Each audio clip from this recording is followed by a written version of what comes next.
नमस्कार. जय महाराष्ट्र न्यूजच्या या विशेष मुलाखतीत तुमचं स्वागत आहे.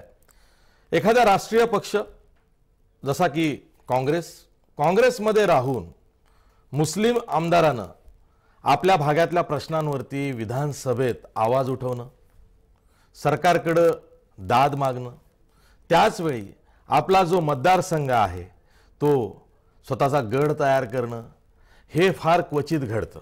पण घडलंय. अब्दुल सत्तार त्याला अपवाद आहेत. सध्या अब्दुल सत्तार हे जे नाव गाजतंय ते वेगळ्या कारणानं गाजतंय. सध्या ते काँग्रेसचे बंडखोर नेते आहेत.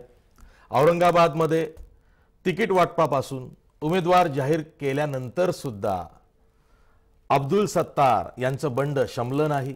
मध्यंतरी ते मुख्यमंत्र्यांना भेटले वाया गिरीश महाजन. त्यामुळे चर्चा सुरू झाली की अब्दुल सत्तार सारखा निष्ठावंत काँग्रेसमन हा भाजपकडे जातोय की काय.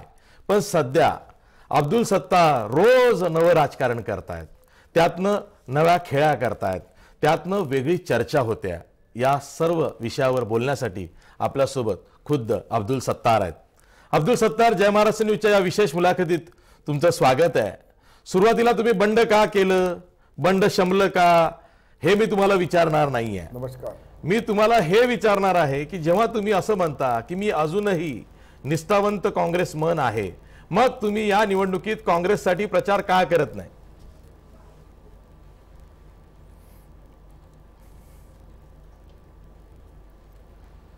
नाही, मला आपल्याला एक स्पष्टीकरण द्यायचं आहे की मी गेल्या 36 वर्षापासून काँग्रेसचा कार्यकर्ता आहे. 20 वर्षापासून मी आमदार आहे आणि विशेषतः ज्या ठिकाणी सिल्लोड विधानसभा मतदारसंघामध्ये काँग्रेसची डिपॉझिट जप्त झालेली होती त्या मतदारसंघामध्ये मी उमेदवारी घेतली. एकदा 100 मताने मी विधानसभा हरलो, नंतर विधान परिषदेवर गेलो आणि गेल्या 20 वर्षापासून मी काँग्रेस पक्षाचा कार्यकर्ता म्हणून महाराष्ट्रामध्ये आपल्यालाही माहीत आहे का विधानसभेत असेल, राजकारणामध्ये शेतकऱ्याचे प्रश्न असेल, शेतमजुरांचे प्रश्न असेल, अनेक ज्या वेळेस सरकारला वेठीस धरण्याचा काम आम्ही सर्व सभागृहात केला, सभागृहाच्या बाहेर केला, रस्त्यावर केला. औरंगाबाद, जालना आणि जळगाव या 3 जिल्ह्यामध्ये मी एकमेव हिंदू मुसलमानाचा प्रतिनिधी म्हणून एकमेव आमदार आहे 3 जिल्ह्यामध्ये काँग्रेसचा. आणि काँग्रेस पक्ष मला विचारात न घेता उमेदवारी देताना माझ्याची चेष्टा करत असेल, वरिष्ठ लोक खेळ खेळत असेल, वरिष्ठांना राजकीय बदला कुठेतरी घेण्यासाठी अशोकराव, वरसेत, पृथ्वीराज चव्हाण हा शब्दचा खेळ पुढे जो आलेला आहे याच्या पाठीमागची पार्श्वभूमी पाहिल्यानंतर स्वतः अशोकराव चव्हाण बोलले की मला दिल्लीमध्ये विचारत नाही, विश्वासात घेत नाही, तर माझ्यासारख्या सामान्य कार्यकर्त्यांनी काय निर्णय घ्यायला पाहिजे. ही सर्व परिस्थिती जी निर्माण झाली याला जबाबदार काँग्रेस पक्ष आहे. काँग्रेस पक्षाला आम्ही विनंती केली होती का आपण उमेदवारी देताना अर्जुन खोतकर नावाचे जे राज्यमंत्री आहेत त्यांचा विचार करा. अर्जुनराव 8 महिने रस्ता बघितला, वाट बघितली, त्यांना काँग्रेस पक्षाकडून दिल्लीवरून हिरवा झेंडा मिळाला नाही, हिरवी झेंडी मिळाली नाही. त्यांनी मग आपली तलवार म्यान केली. त्यानंतर त्यांना असं कळलं का आता अर्जुन खोतकरला परत आणावं. म्हणजे मुख्यमंत्री महोदयापासून सहकार मंत्र्यापासून तर अनेक दिग्गज नेत्यांनी त्याची मनधरणी केली आणि अर्जुनरावची म्यान तलवार झाली. मी आणि अर्जुनरावांनी संकल्प केला होता का आम्हाला रावसाहेब दानवेला पाडायचं आहे. रावसाहेब दानवेला पाडण्याचा संकल्प करताना मी माझ्या डोक्यामध्ये जी टोपी आहे ते रावसाहेब दानवेला पाडण्यासाठी मी घातलेली आहे. परंतु अशा परिस्थितीमध्ये कल्याण काळेचा विचार करायचा सांगितला, तोही विचार झाला नाही. आणि असा उमेदवार तुम्ही देणार का जो उमेदवार निवडूनच येत नाही, असा उमेदवार देणार का लोकांना असा शंका होऊ लागली का ही नुरा कुस्ती आहे, या कुस्तीमध्ये काही दमच नाही आहे. आज कार्यकर्त्यांच्या आमच्या सर्व काँग्रेस कार्यकर्ते नाराज होऊन घरी बसलेले आहेत. औरंगाबादमध्ये 30 परिस्थिती घडली. औरंगाबादमध्ये मला स्वतः सांगितलं का सुजय विखे पाटील भाजपमध्ये गेल्यानंतर आता आपला जो डॅमेज झालेला काँग्रेस पक्षाला उभारणी देण्यासाठी तुम्ही जाधव नावाचे एक जे आमचे आमदार आहे कन्नडचे हर्षवर्धन यांची मनधरणी करा. त्याची मुलगी रावसाहेब दानवेची मुलगी त्या ठिकाणी त्यांची धर्मपत्नी आहे, या दोघांना काँग्रेस पक्षामध्ये आणा अशी जबाबदारी दिली. केशवराव अवताडे साहेबाच्या घरी आम्ही तातडीची मीटिंग बोलवली आणि प्रस्ताव दिला काँग्रेसकडून का याला उमेदवारी दिली तर हा सहजपणे औरंगाबादमध्ये काँग्रेसचा एक खासदार वाढणार. हे सर्व झाल्यानंतर पूर्ण कथन झाल्यानंतरची गोष्ट अचानक टीव्हीवर आणि वर्तमानपत्रामध्ये छापून आलं का सुभाष झामर साहेबांना तिकीट देण्यात आलं. ज्या माणसाची 2009 मध्ये डिपॉझिट जप्त झाली, जे त्यांचे शिफारस करू लागले त्यांचे काय हाल आहे. पृथ्वीराज बाबांनी त्यांची जबाबदारी घेतलेली आहे. पृथ्वीराज बाबांनी पुऱ्या काँग्रेसचा वाटोळं केलं. पुऱ्या राज्यामध्ये आज जे भारतीय जनता पार्टी इतक्या मोठ्या प्रमाणावर राजकारण करू लागली त्याच्या पाठीमागची जबाबदारी सर्व पृथ्वीराज चव्हाणची आहे. याने कधीही सीएम सारखं काम केलं नाही. हे सीओ सारखा वागायचे, कार्यकर्त्याच्या भावना लक्षात घ्यायचे नाही, कार्यकर्त्यांना बळ द्यायचं नाही. काँग्रेस कशी संपल हाच नियोजनबद्ध कारभार पृथ्वीराज बाबांनी चालवलं आणि यामुळे कोणी अशोकरावचे समर्थक असेल तर त्यांच्या विरुद्ध कटकारस्थान करणे. अशाच पद्धतीने आम्ही भाजपशी लढायचं, सेनेशी लढायचं, राष्ट्रवादीशी लढायचं आणि राहिला सायला काँग्रेस पक्षामध्ये जे उद्बिल्ले आहे हेही आमच्यावर वार करतात. म्हणून माझ्यासारख्या एक सामान्य कार्यकर्त्यांनी मी माझ्या जिल्हा अध्यक्षपदाचा राजीनामा दिला. एकमेव आमदार आहे जिल्ह्यामध्ये, 9 विधानसभा आहे आणि माझा विचार जालना लोकसभेमध्ये किंवा औरंगाबाद लोकसभेमध्ये होत नसेल तर मी त्या पक्षाचा गुलाम नाहीये. मी स्वाभिमानी कार्यकर्ता आहे. माझ्या सर्व कार्यकर्त्याला मी विश्वासात घेतला आणि त्यानंतर मी बंडखोरी करण्याचा निर्णय दिला, जिल्हा अध्यक्षपदाचा राजीनामा दिला. त्यानंतर परत दिल्लीवरून आणि अशोकरावजीने मला सांगितलं का आपल्याला तिकीट पाहिजे असेल तर मी औरंगाबादचा तिकीट देतोय. औरंगाबादमध्ये एक मोठी विराट सभा झाली. सर्व कार्यकर्त्यांनी 60,000 कार्यकर्ते आमखास मैदानावर ज्या वेळेस इंदिरा गांधी आल्या होत्या त्यावेळेस जितकी पब्लिक होती तितक्यापेक्षा जास्त कार्यकर्ते उत्साहाने आले. मी त्यांना विचारलं की मी तिकीट घेऊ का, तर सर्व कार्यकर्त्यांनी सांगितलं तुम्हाला उभं राहायचं असेल तर काँग्रेस करून उभं राहा. मी सांगितलं मी अपक्ष उभं राहू का, तर 50% लोकांनी सांगितलं का अपक्ष उभे राहा, 50% लोकांनी सांगितलं का उभे राहू नका. मी त्यांचा सर्वांचा सन्मान करून माझा जो उमेदवारी अर्ज होता तो मागे घेतला. त्या ठिकाणी माझ्याशी चेष्टा करण्यात आली. मला ज्या पद्धतीने पक्षात राहून कोंडी करण्याचा प्रयत्न हे लोक करू लागले हे इतकं सोपं नाहीये. मी 36 वर्षापासून एक सामान्य कार्यकर्ता, ग्रामपंचायत सरपंच, नगरसेवक, नगराध्यक्ष, विधान परिषद, विधानसभा, राज्यमंत्री, कॅबिनेट मंत्री इतका मोठा प्रवास केलेल्या माणसाचे पंख काटण्याचा काम कदाचित राजकारणामध्ये काही लोक करत असेल तर त्यांना धडा शिकवण्यासाठी जालना आणि औरंगाबाद मध्ये आम्ही निर्णय घेतलेला आहे. आणि हर्षवर्धन जो त्यांच्या गावा मला 40 वर्षाचा त्यांचा इतिहास माहित आहे. 40 वर्षामध्ये 30 वर्ष ही कन्नडची विधानसभा त्यांच्या एकट्या घरामध्ये राहिली. प्रत्येक वेळेस आम्ही 42,000 45,000 कन्नड विधानसभेत मायनस होतो काँग्रेस पक्ष. माझी त्याच्या पाठीमागची पार्श्वभूमी होती की काँग्रेसचा एक आमदार बी वाढल आणि एक खासदार बी औरंगाबादमध्ये अनेक वर्षांनंतर वाढणार. परंतु त्या ठिकाणी काँग्रेस पक्षाने आमचं म्हणणं ऐकून घेतलं नाही. त्यालाही उमेदवारी दिली नाही, मलाही उमेदवारी दिली नाही आणि उमेदवारी नाही दिल्यामुळे मी नाराज होऊन आज मी हर्षवर्धन जाधवला आम्ही सर्व आमच्या लोकांनी पाठिंबा दिला. आणि मी तुम्हाला गॅरंटीने सांगतो की मोरेश्वर सावे 89 मध्ये ज्या वेळेस अपक्ष म्हणून निवडून गेले त्यानंतर परत आता हा दुसरा खासदार औरंगाबाद मधून अपक्ष म्हणून निवडून जाणार. तुम्ही आता बोलताना राज्याचे माजी मुख्यमंत्री काँग्रेसचे नेते पृथ्वीराज चव्हाण यांनी काँग्रेस राज्यातली संपवली असं म्हटलेलं आहे. मला असं वाटतं ते 3 वर्ष राज्याचे मुख्यमंत्री होते, काँग्रेसचे नेते होते, त्यांच्या काळात काँग्रेस वाढली नाही. त्यानंतर अशोक चव्हाण हे काँग्रेसचे प्रदेशाध्यक्ष झाले, त्यांच्या कारभारात ते लुडबुड करतात असा आरोप तुम्ही करताय. तुम्ही पृथ्वीराज चव्हाण यांच्याकडे कुठलंही पद तसं पक्षाचं नसताना सुद्धा त्यांच्यावरती हे आरोप लावताय. हो,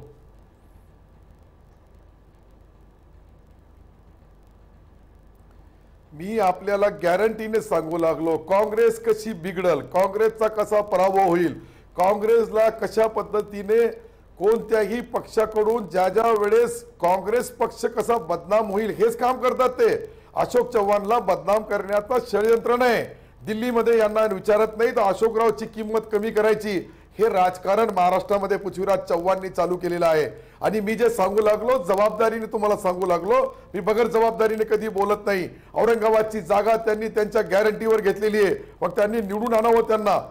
त्यावेळेस त्यांना माहित पडेल का दूधचा दूध आणि पाणीचा पाणी. काँग्रेसचे कार्यकर्त्यावर कोणी तुम्ही वरून लादला जाणारा उमेदवार असेल तर काँग्रेस पक्षाचा जो स्वाभिमानी कार्यकर्ता हे सहन करणार नाही. ठीक आहे, आपण एक ब्रेक घेणार आहोत, कारण तुम्ही जे काही बोलताय ते खूप स्फोटक बोलताय आणि मला त्यातला एक एक करून प्रत्येक विषयावरती तुम्हाला पुन्हा बोलतं करायचंय. पुन्हा भेटणार आहोत ब्रेक नंतर.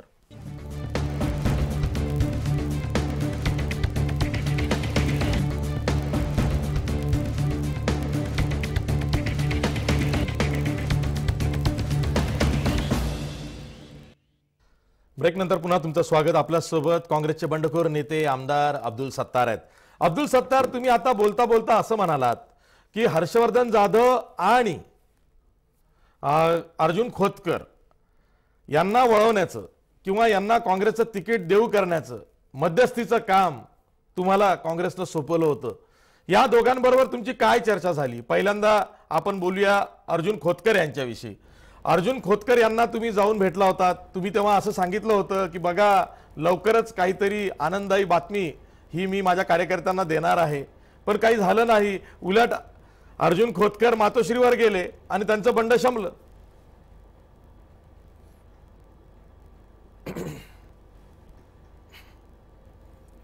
नाही, मी आपल्याला प्रामाणिकपणाने ही माहिती देतोय का अर्जुन खोतकर साहेबाला काँग्रेसमध्ये यायचं नसतं तर त्यांनी खुलेआम शिवसेनेचे मंत्री असताना काँग्रेसच्या मंचावर आले असते का? नंबर 1.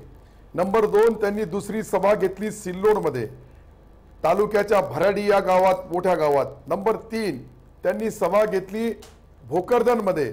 नंबर 4, ते भाजपच्या विरुद्ध जे सभा घेतल्या आणि काँग्रेसच्या स्टेजवर घेतल्या, मी ते सांगू लागलो.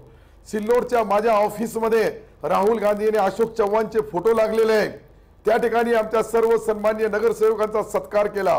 मी जे नगरपालिकेच्या निवडणुकीमध्ये 25 नगरसेवक माझे आणि 2 नगरसेवक भाजपचे निवडून आले, त्यावेळेसही अर्जुनराव खोतकरांनी ज्यावेळेस सर्वांचा सत्कार केला, स्वतः येऊन केला, तिरंगा ज्या शाली होत्या त्या त्यांना टाकून केला.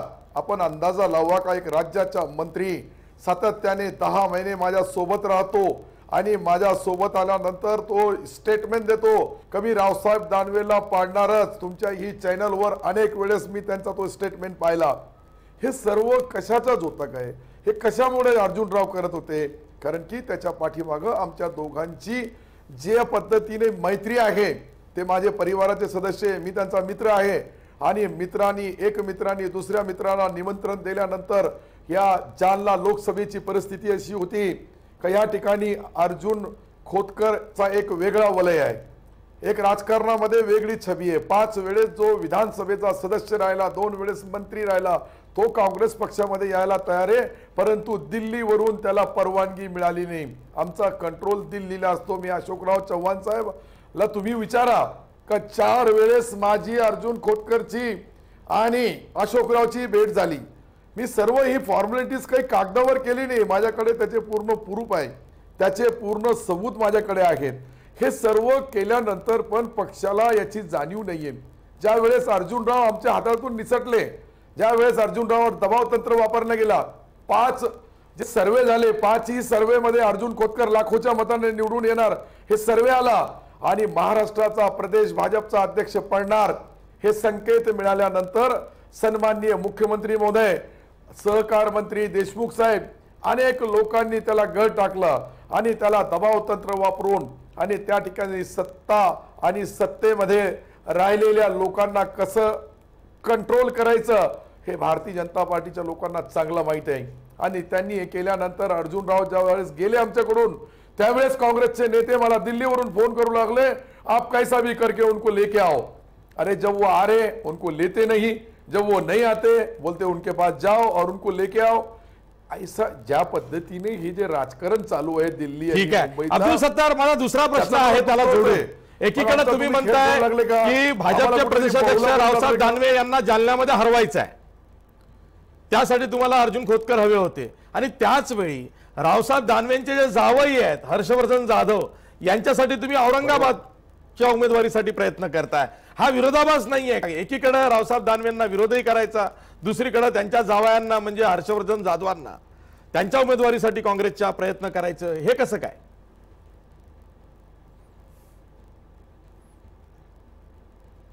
मी याचाही खुलासा आपल्याला करणार की ज्या वेळेस हर्षवर्धन जाधव गेल्या 9 महिन्यापासून माझ्या संपर्कामध्ये होतो, मी त्यांच्या कन्नड विधानसभामध्ये 4 कार्यक्रम घेतले स्वतः, मी आणि हर्षवर्धन जाधव शिवसेनेचे आमदार, मी काँग्रेसचा आमदार, माझ्या हस्ते उद्घाटन, माझ्या हस्ते जाहीर सभा, आमच्यातर्फे जाहीर मेळावे घेण्यात आले आणि त्यामध्ये हर्षवर्धन जाधवचा शब्द मी आताही तुम्हाला सांगतो, तुमच्या चॅनलचे जे काही वार्ताहर आहेत त्यांना विचारून घ्या, आपले औरंगाबादचे जे तुमचे प्रतिनिधी आहेत त्यांना विचारा, ते बोलले मी जवई आहे, घर जवई नाहीये, आणि त्यांनी स्पष्ट शब्दामध्ये बोलले का आमदार अब्दुल सत्तार जे बोलल त्या पद्धतीने मी काम करल, मी काही रावसाहेब दानवेचा सालदार नाहीये. अशा शब्दामध्ये जो आमदार खुलेआम 25,000च्या 10,000च्या 15,000च्या 5,000च्या सभेमध्ये बोलतोय, तो काही गुलाम आहे का? तो घरजवई नाहीये, तो जवई आहे. आणि जवयाने स्पष्टपणे त्यावेळेस मी खासदाराला बोलले, त्याच्या सासऱ्याला का आमदार अब्दुल सत्तार हा माझा मित्र आहे, हे जे बोलल तेच करल मी. याचाही प्रूफ तुमच्या तुम्ही पण मग तेच अब्दुल सत्तार नंतर मुख्यमंत्री देवेंद्र फडणवीस आणि जलसंपदा मंत्री गिरीश महाजन यांना भेटतात, तुम्ही वर्षावर मग मुख्यमंत्र्यांना कशाला भेटलात?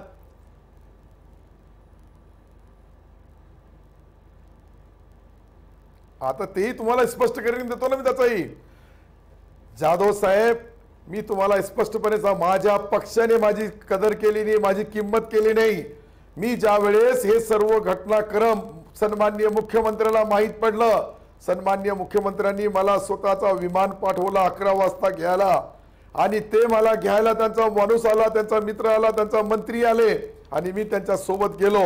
आणि सोबत जाणं हा काही गुन्हा नाहीये, आणि तो गुन्हा असता तर ती जी एक छोटीशी क्लिप आहे ती मी व्हायरल केलेली आहे, मुख्यमंत्र्यांनी व्हायरल केलेली आहे, आपण लक्षात घ्या.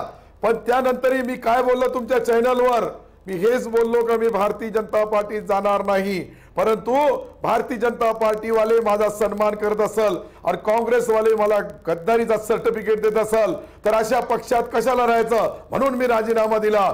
मी 36 वर्षाचा राजकारणी आहे, 58 वर्ष वय आहे माझा.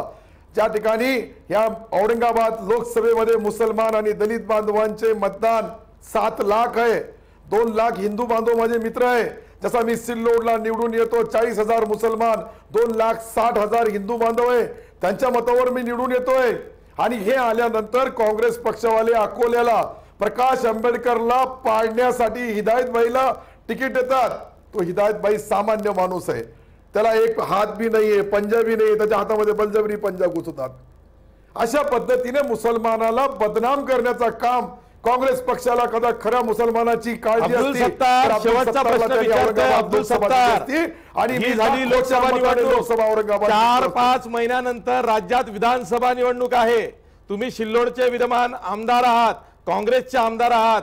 उद्या तुमच्यावर जर का पक्षांतरबंदी कायद्या अंतर्गत कारवाई झाली किंवा तुम्हाला उद्या सिल्लोडचं तिकीट नाकारलं तर हे सगळा जो प्रपंच तुम्ही आता केलाय काँग्रेसच्या विरोधात जाऊन, काँग्रेसमध्ये राहून, तो तुमच्या अंगाशी येणार नाही का?